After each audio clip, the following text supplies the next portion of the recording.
Assalamualaikum warahmatullahi wabarakatuh. Selamat datang di channel Bidan Tiara Monalisa. Kali ini saya akan membahas soal-soal P3K, SKB CPNS maupun hukum kebidanan. Yuk simak videonya, semoga teman-teman mudah dipahami dan mudah dimengerti dan mendapatkan nilai terbaik dan lulus ya, amin.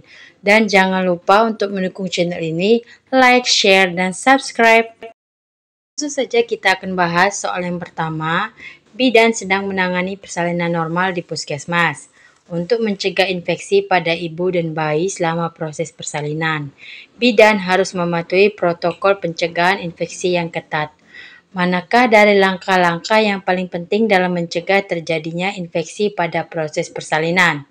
A. Menggunakan masker bedah sepanjang proses persalinan. B. Memastikan penggunaan alat steril hanya untuk menangani bayi setelah lahir.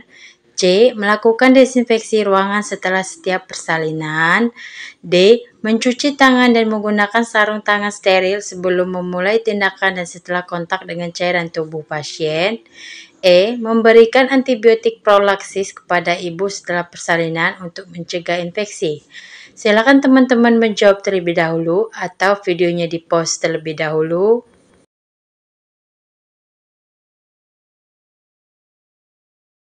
Langsung saja kita akan bahas soal yang pertama. Di sini untuk mencegah infeksi pada ibu dan bayi ya. Ibu dan bayi bukan hanya salah satunya, tapi ini kedua-duanya.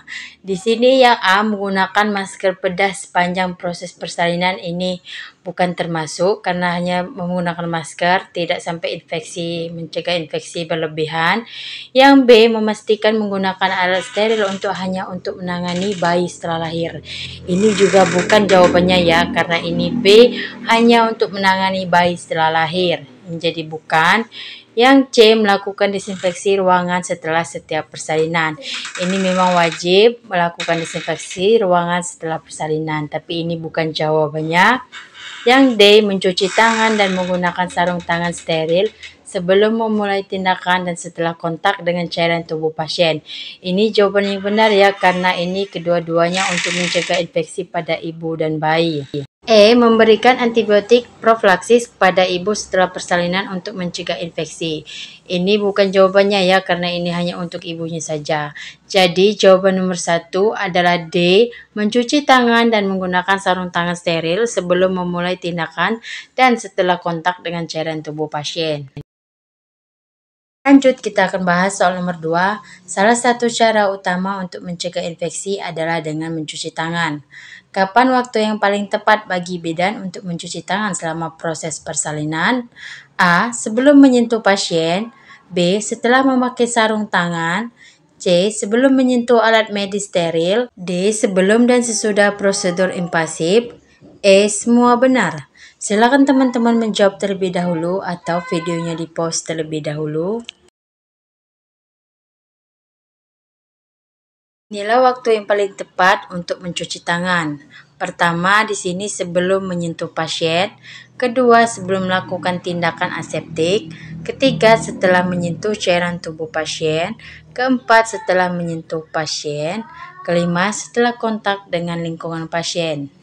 Kita lihat lagi soal nomor 2. Kapan waktu yang paling tepat bagi bidan untuk mencuci tangan selama proses persalinan? A. Sebelum menyentuh pasien, ini juga benar. B. Setelah memakai sarung tangan, ini benar. C. Sebelum menyentuh alat medis steril, ini benar. D. Sebelum dan sesudah prosedur invasif, ini juga benar. E. Semua benar. Jadi jawaban nomor 2 adalah E. Semua benar. Lanjut, kita akan bahas soal nomor 3 atau soal yang terakhir. Bidan sedang bertugas di posyandu saat hendak melakukan imunisasi. Ia mencari air mengalir untuk cuci tangan.